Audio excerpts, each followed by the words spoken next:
अस्सलाम वालेकुम। Hello and welcome.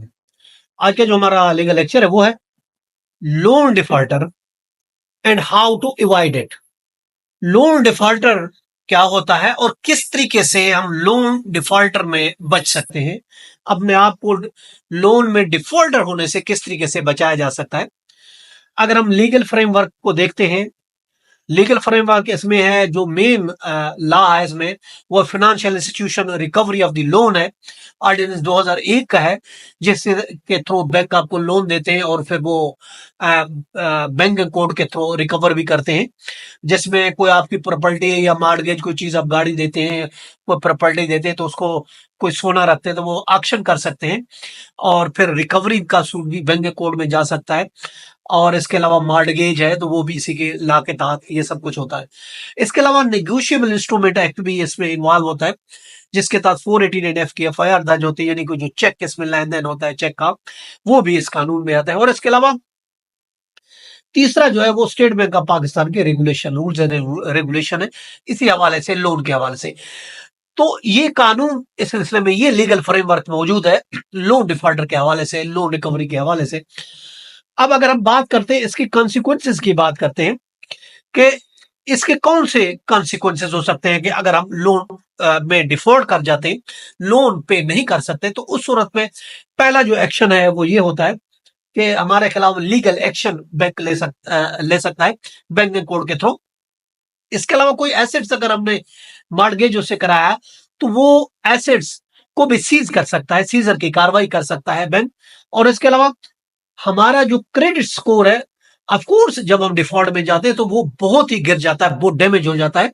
और इसके अलावा बैंक के जो मुलाजमीन है, लोग हैं, वो हमें आके हरासमेंट भी करते हैं। तो ये आपके लीगल कॉन्सिक्वेंसेस हो सकते हैं। अब मसला ये है कि किस तरीके से हम अपने आप को लोन डिफॉल्ट से बचा सकते हैं। अगर हम बात करते हैं अवॉइड से, किस तरीके से अवॉइड किया जा सकता है, देखिए लोन डिफॉल्ट से अवॉइड करना पॉसिबल है, उसके लिए जरूरी है कि हम अपने बजट को देखें और हम बजट और हमारे फाइनेंशियल जो डिसिप्लिन है उसको आप देख लें, किस तरीके से हम उसको वो कर सकते हैं, किस तरीके से अपना हम बजट बना सकते हैं। हमारे ये इनकम है और ये हमारे एक्सपेंसेस है, उस हिसाब से जो है हम लोन जो है वो अवेल करें। पहली बात तो ये।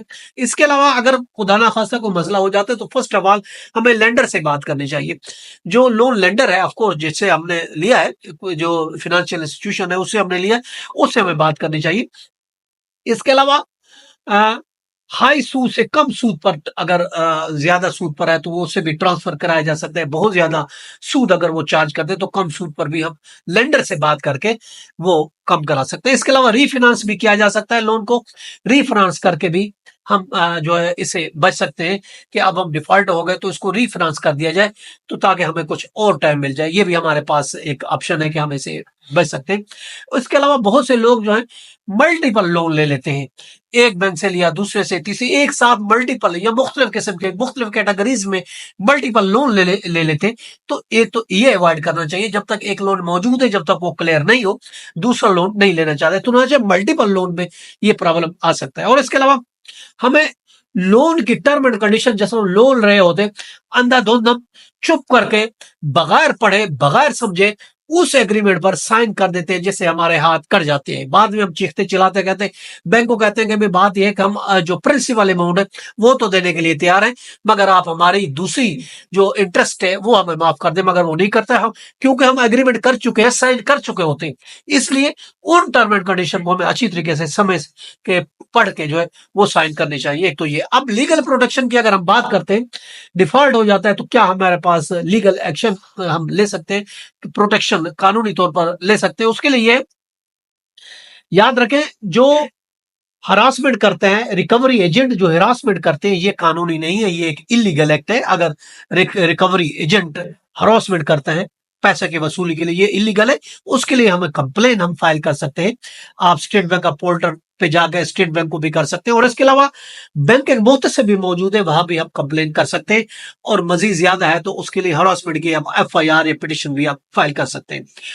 अब अगर आप वो हो गए, डिफॉल्ट हो गए, तो आपको way to do if you are default, क्या हमें कितना वेट करना चाहिए।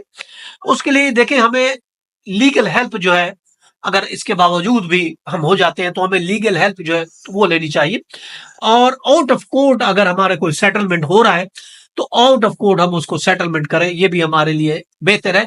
या फिर इंसॉल्वेंसी, ये भी आपके पास एक ऑप्शन है कि आप कोर्ट में इंसॉल्वेंसी, दिवालियापन अपनी कंपनी को इंसॉल्वेंसी डिक्लेयर करने के लिए भी हम कोर्ट में केस फाइल कर सकते हैं। अगर आप देखते हैं इसमें की राइट्स ऑफ द बारोअर के जो हम लेते हैं तो हमारे कौन कौन से राइट है उसमें देखें। एक तो हमारा राइट है राइट ऑफ प्राइवेसी, जो आके चीख चिल्ला के हमसायों को ऑफिस में आके दूसरे लोगों को बताते हैं, ये भी गैर कानूनी है, इलीगल है। क्योंकि इस राइट ऑफ प्राइवेसी ये हमारा आइन भी देता है, कानून भी देता है, और इसमें भी हमें राइट ऑफ प्राइवेसी हमारे पास ये लाभ भी मौजूद है।